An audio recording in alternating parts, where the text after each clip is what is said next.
Thank you for joining us. We're here live from COP. The IFRS Foundation has just announced the launch of an International Sustainability Standards Board, and I'm delighted to be here today with the Chair of the IFRS Foundation, Liikanen, the Co-Chair of the Value Reporting Foundation, Richard Sexton, and Richard Samans, the Chair of the CDSB.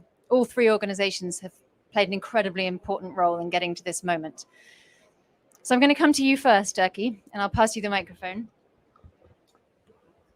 Tell us about how you got to this moment. First to say, I'm very happy with the result we have now been able to witness here today. But first, 2 years ago, discussions started whether IFRS should play a role in sustainability. And our conclusion was that it must be demand-driven. We are not fishing for new tasks. We ask people, stakeholders, first, is there need for global sustainability standards? And second, should we play a role? The reply was overwhelming yes to the first one. We need global standards, and still positive also for the second one. Then we started to move on, but we set up the criteria for successes, which were pretty high. We need global support from authorities, from markets. We need to have expertise. We need to have funding and so forth. We are now here, and we are very happy. But parallelly, we have been able to conclude the consolidation, which makes this bigger success. When I said that one success factor was that we have expertise to go to sustainability, we didn't have it at home. So with the consolidation of the organizations, we get this expertise into the same family. That's why it's a very rare combination that we can do both issues at the same time. It's been important day for us. I was very happy the spirit of cooperation we have had with the organizations, because we have had the common purpose. We are able to go in a very proper way there. But of course, hard work starts now. Thank you very much.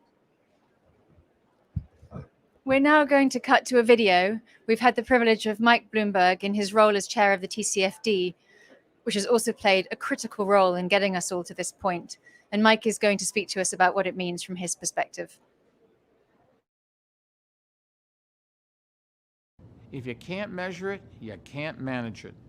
That's something we say often at Bloomberg, and it's especially true for businesses and climate change. Sustainability reporting standards help companies track and manage how the climate crisis impacts their business, including the risks and opportunities they face.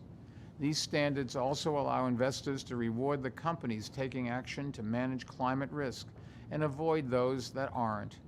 Today's announcement brings together a number of important organizations focused on this issue.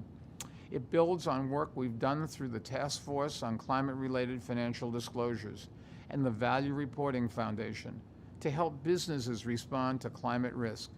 And it lays the groundwork for a single global organization to coordinate high-quality sustainability reporting standards. I want to thank the International Financial Reporting Standards Foundation, the Value Reporting Foundation, the Climate Disclosure Standards Board, and the World Economic Forum for their great efforts. Together, we can make even more progress in the fight against climate change.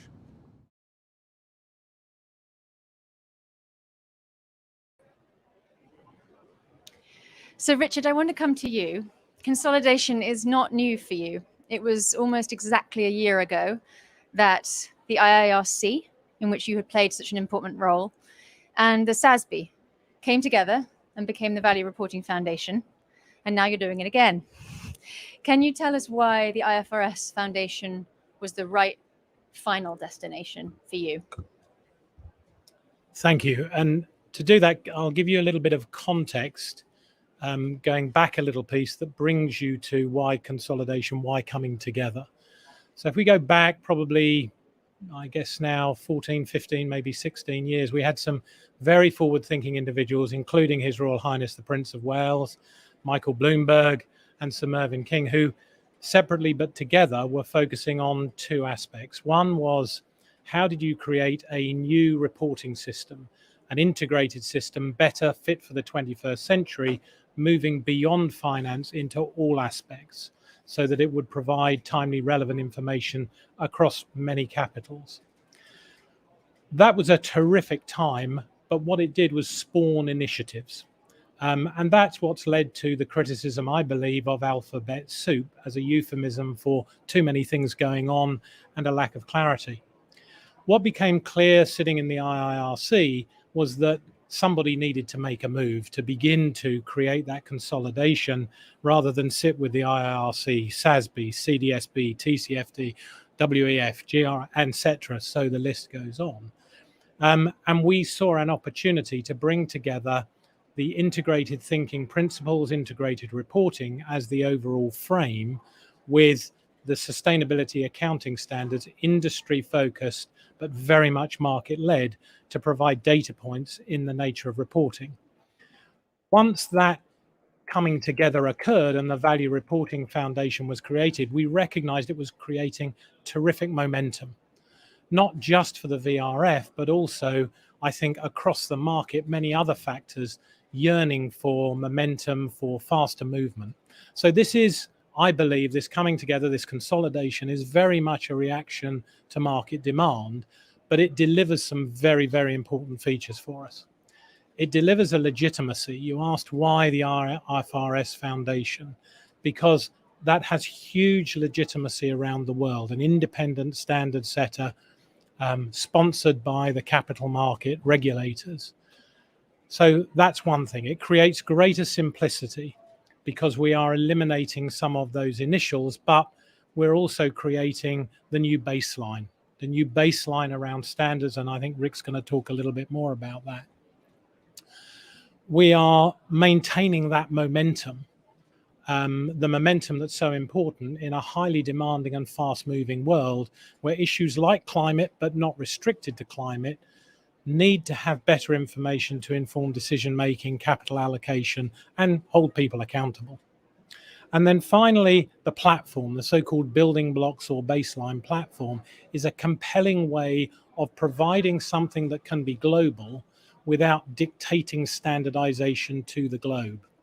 And that, again, is a wonderful feature that's come out of the conversation between the three organizations, but actually more than that. Mike referenced the World Economic Forum, critical to this discussion, as well as TCFD, which of course he's heavily involved in. So today, I think we have something that has the ability to deliver standards that can provide consistency, can provide timeliness, and can provide relevant information, because we're bringing together groups that are experts in independent standing setting and experts in subject matter around climate, but around the ESG agenda more generally. And that's now the big challenge. How do we move in a consolidated form under the ISSB, connected to the IASB, because that connection's so critical, fast forward to do climate? Absolutely. Wonderful prototype. Let's get it to a standard, but then on to the other aspects of ESG and really satisfy market demand. And Richard, that's a great segue into a question that I wanted to ask you, Rick, which is the prototypes that have been referenced. One of the announcements today is that this is not just an announcement of consolidation. It's not just an announcement that shows leadership. It's an announcement of substance. There are 2 prototypes on the IFRS Foundation website right now. We encourage you to download them.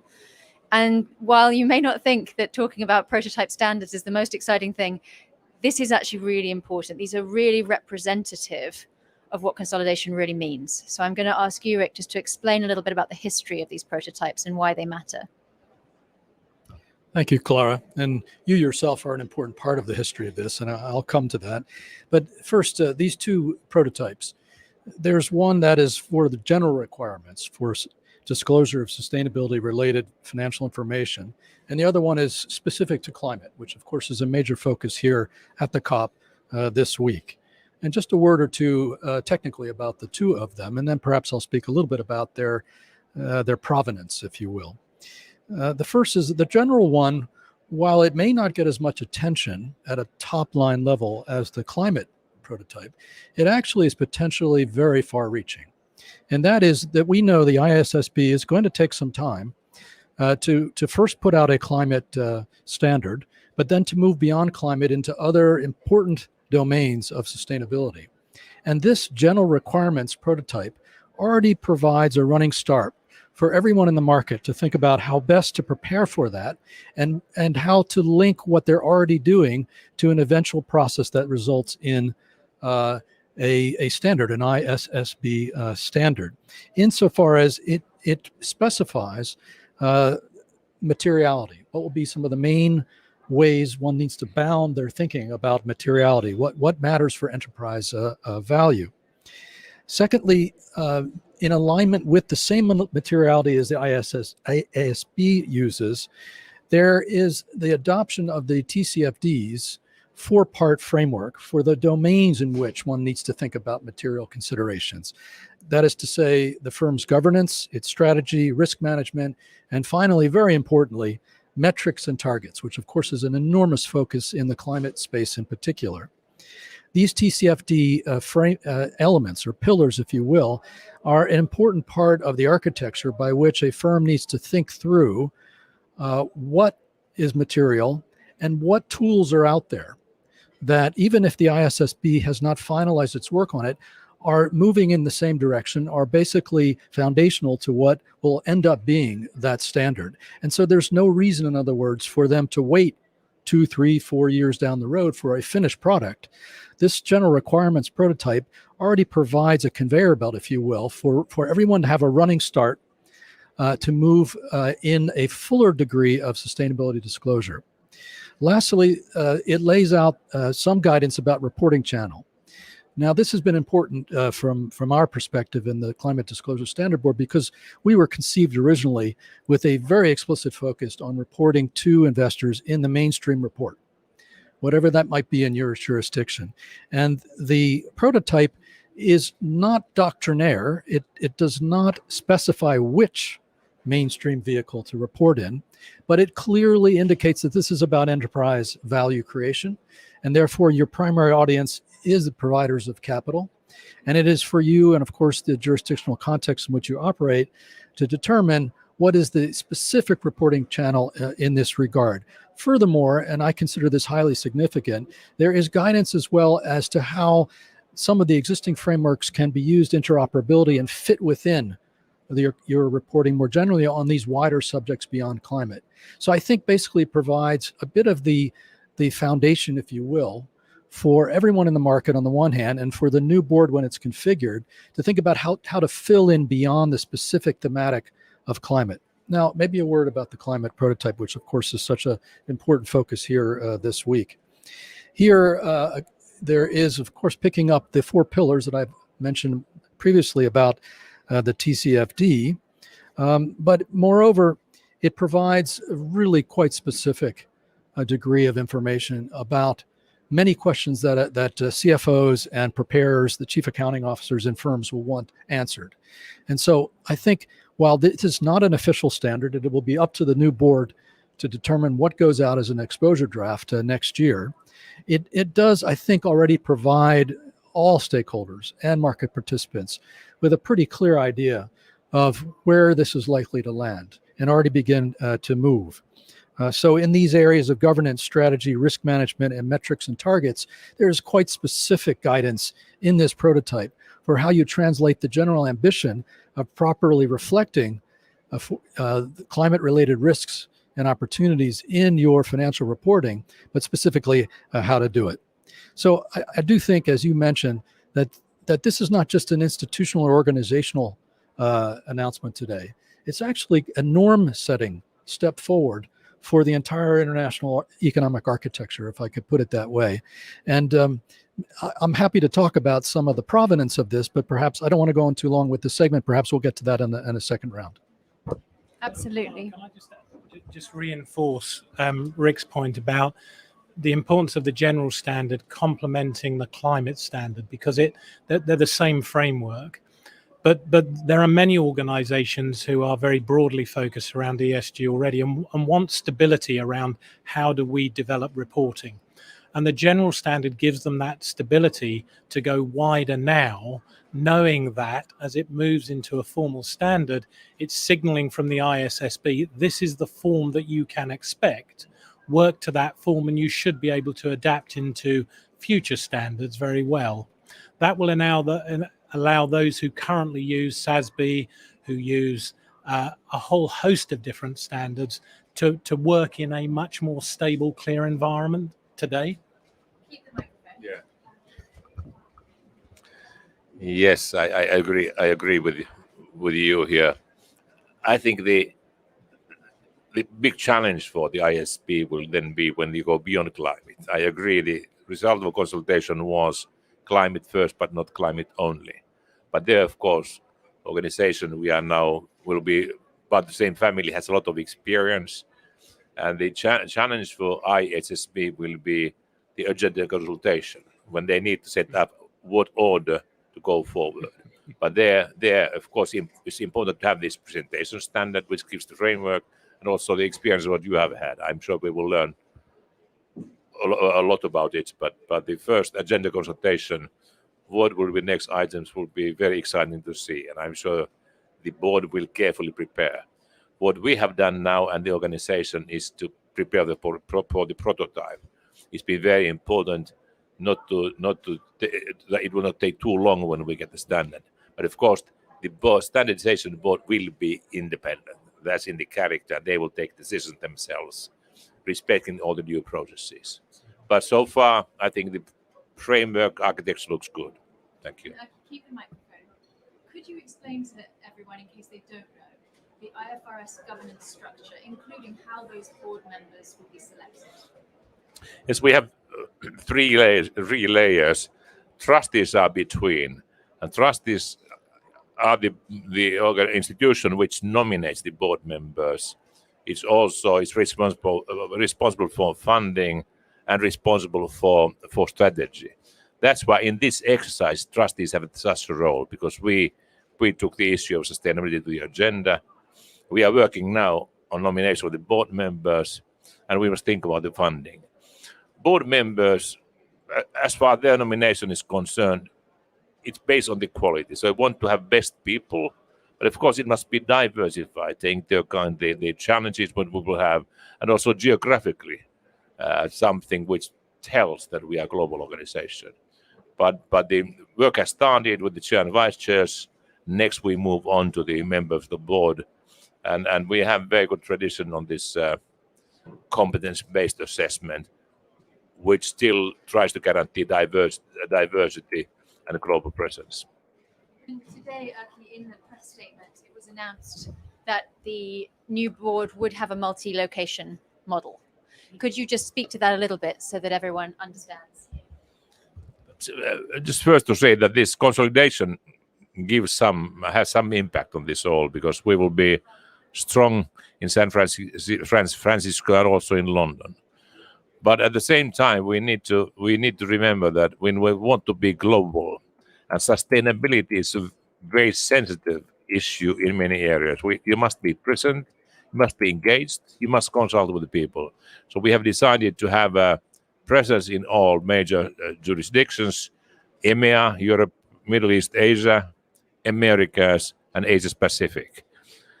So far, we just have discussed on those expressions of interest which were presented by the end of August, which was our deadline.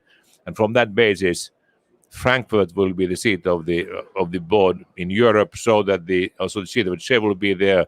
But equally important will be the office in Montreal. The Americas, they have a great tradition also, because ISSB was there, and it's a multicultural city. It's also a very rich, economic basis. There'll be one more, and that will be in Asia.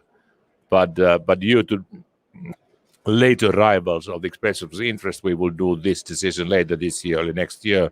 But obviously, China and Japan are on the agenda. But then it will be done. And again, Clara, sorry to want to reinforce a point, but this multi-location model, not only for the board, but for market engagement, for the development of the technical standards, is absolutely critical. We're doing something historic here. We're actually starting global. Rather than starting local and trying to become global, we're actually starting global. That's incredibly exciting, but also very difficult if you're not represented in the main areas of the world to ensure their voice is sufficiently heard in that development. Richard, keep the microphone.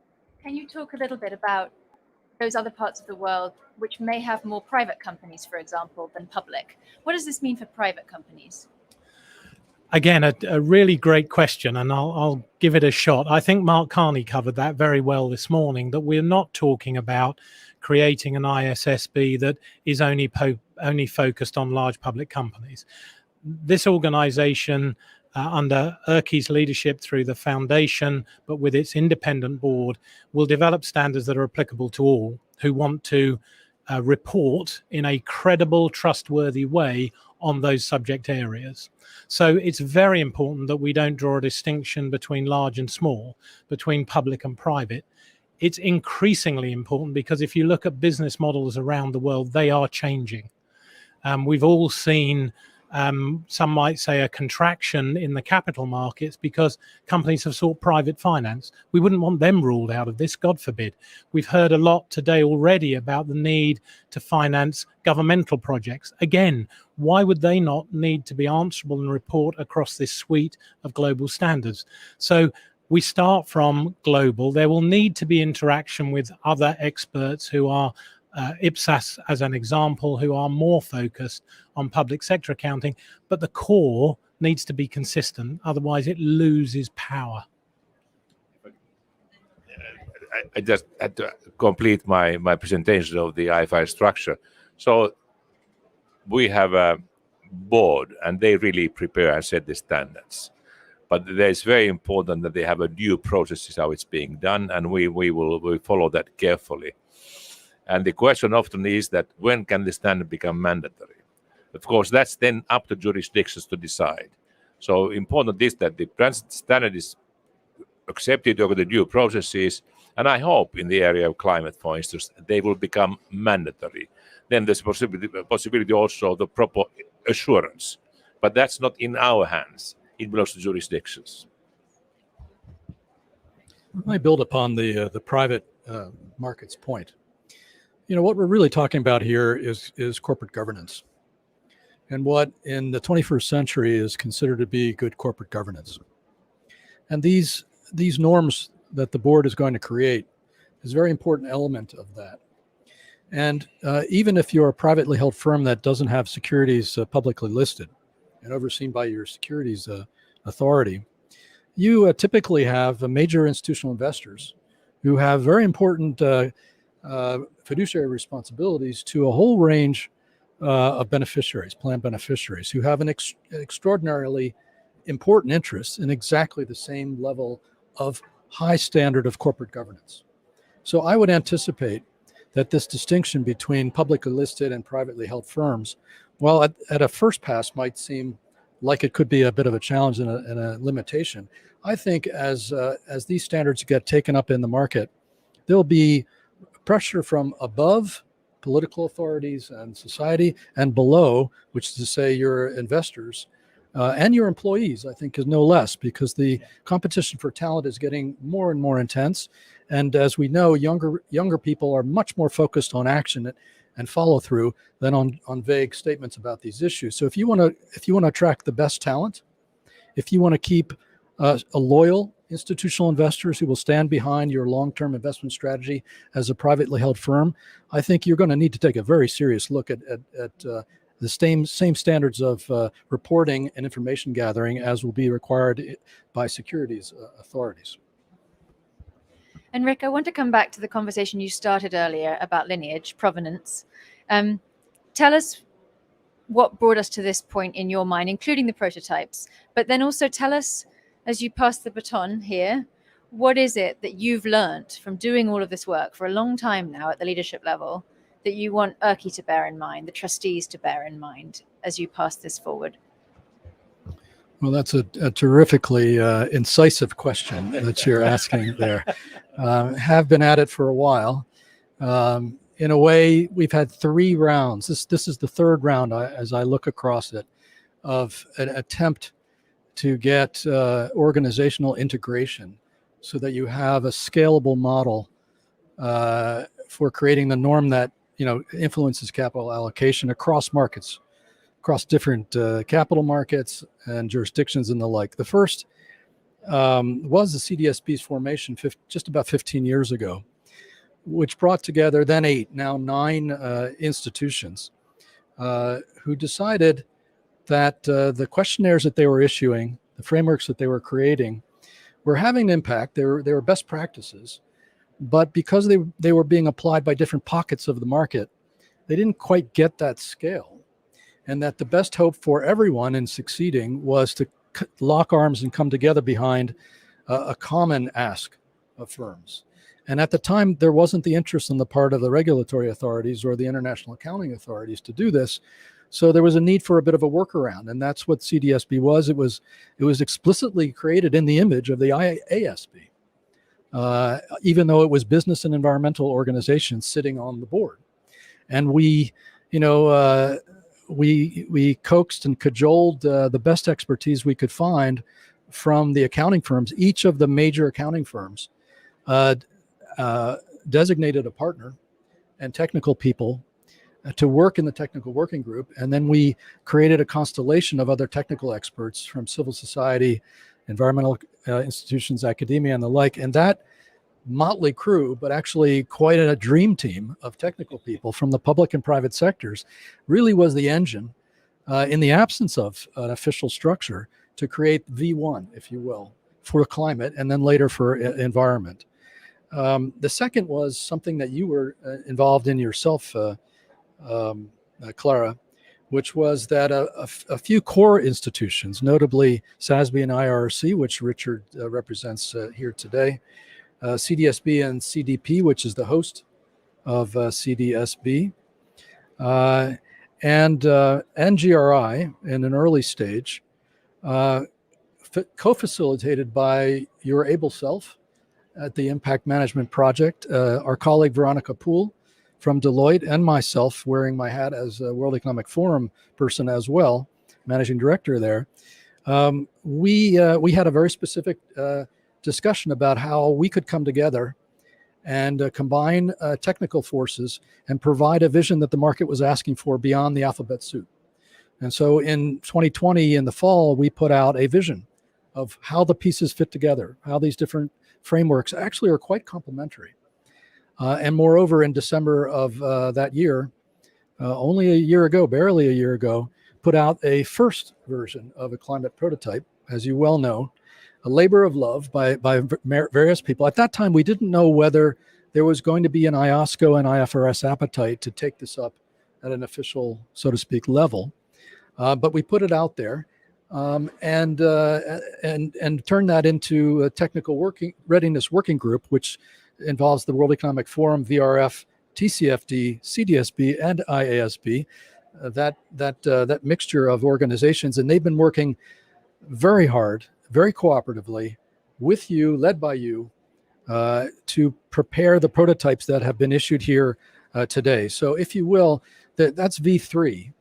Group of 5 was V2, what I alluded to earlier, and in a way CDSB was V1 of this cooperative effort to create synergy out of individual pieces in the market. And I think the culmination of that's why we're all so supportive of what you and your trustee colleagues have done here today, is that you've seen that vision, you've taken it up, and I must say you've exceeded my expectations. You and your team, Lee White and company, you've exceeded, I think you would say, our expectations for how seriously, diligently, and indeed quickly you've taken up that charge and put meat on the bones, so to speak. So, Erky, I want to come to you. Of course. Sorry, just because I think the point that has been touched on there is important, and I'd like to add to it, actually. One, that this is an extraordinary achievement, and thanks to the dedication of not so much folks like us who get to hold the mic, but the working parts behind our organizations, whether that's within the foundation, Lee White and his team, within CDSB, Rick's team, within the Value Reporting Foundation, Janine and her team have just put in an extraordinary amount of work to get us to this position. And I didn't believe it would be done by COP. I just didn't believe it. Very, very skeptical. So I think you've absolutely over-delivered. The other point I wanted to add just into the conversation right now, though, is we need to be careful that we don't talk as if we're starting from nothing. And Erky was very careful on the stage this morning to reference building blocks and moving forward. Between CDSB, VRF and its constituent elements, we already touch a lot of companies. There's a huge amount of support out there. Now, it absolutely needs to be brought into the public process under the IFRS Foundation. But we've got 75 trillion of assets that support the SASB standards. There are something like more than 50% of the S&P 1000. There are 2,500 companies reporting under the integrated reporting framework. So there is a huge amount of interest to know that that's not all going to be thrown out. It's not all going to automatically move into the ISSB and this connection between the ISSB and the IASB, but it does provide that building block and therefore gives some stability, some confidence to those who already report. Keep going, don't stop, bring others along with you and keep engaged in the development. Very, very important that we keep this market led. And actually, Richard, to that point, it is a truly global set of stakeholders as well. And I think seeing the 36 finance ministers and central bank governors from across 6 continents write a statement of welcome this morning, combined with the global market participation, shows me why the multi-location model that you've chosen, Erkki, is clearly the right one. So with that, I wanted to come to you at the end and ask you, what should the market expect in the inaugural year of the ISSB's work? First of all, we will continue to move fast. So we try to get nominations done. Of course, the best possible people to run the organization. We will settle down add it to the places where we are now, to Frankfurt and Montreal and to Asia. And then, because we have the prototype, which we have so well prepared, and it's been we have joined the work further with that, I would expect that we have good possibilities to accept first standards by the end of next year, perhaps third quarter, fourth quarter. That would be a very good start, because then the agenda consultation for the other issues, we have more time for that. So, but I would say by the end of next year, first standards in the market. And that's remarkable, knowing the history of standardization, because urgency and standardization don't go together. But of course, the TCFD has done a lot of basic work. We have worked a lot with the prototype, so we can take that into account. So next year, we should have a product. And I hope, because of the broad political need from below and from above, that will be also made mandatory sooner or later in many areas. And a consultation on the future agenda next year? No, let's see. I will give them some time, but I would expect that they must do something, let's say, latest second half of the year. Thank you. So I encourage you all to go to the IFRS Foundation website. You'll find there 3 documents, actually. One is an overarching document. It gives you some context on what this technical readiness work has involved, which these organizations have obviously participated in, along with the World Economic Forum and the TCFD. And then the other 2 documents are the prototypes that we've been discussing today. The climate one has an extra supplement, which takes you into those very specific technical protocols for the industry metrics as well. So we'll close the session there today. I wish you all the best of luck in this future endeavor. And I will close by saying, Erkki, I was also told this couldn't be done, and we showed it can. So thank you. And thank you, everyone, for watching.